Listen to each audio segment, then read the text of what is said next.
Hey, Strong Gray Line friends. We're going to talk a little bit this morning about proper squat form. All right, and everybody's going to have a little bit of a different mechanics to this, so your movement pattern won't be exactly the same as mine.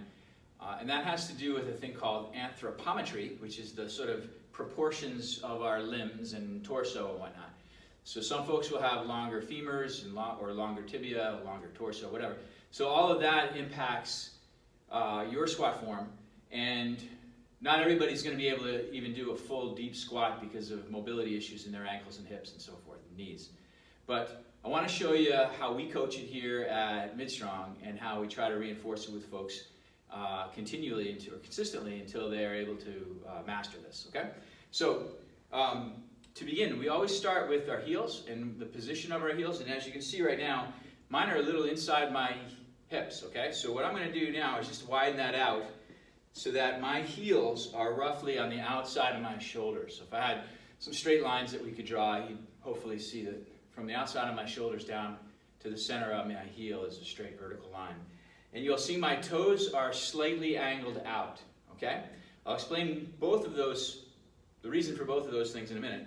But most folks, when they do a squat, tend to keep their toes squared. All right, so we want your toes to be angled out slightly. Not necessarily like a duck or like a ballerina, but like this, okay? And the reason we do this is this opens up the femoral angle from our hips and allows us to sink deeper into the squat. All right, when we begin the squat, we're going to do a hinge, but our knees will track out over our toes, okay? So that allows us to get a little bit deeper by being a little wider and have the toe angle slightly out, okay? So first thing we do is we brace our core, and that's we bear down a little bit, not like you go to the bathroom, you know, but bear down a bit and tighten up your belly, okay? And then from there, we're gonna hinge, okay? So from the side, you'll see that is the first move is a hinge, and then squat, okay?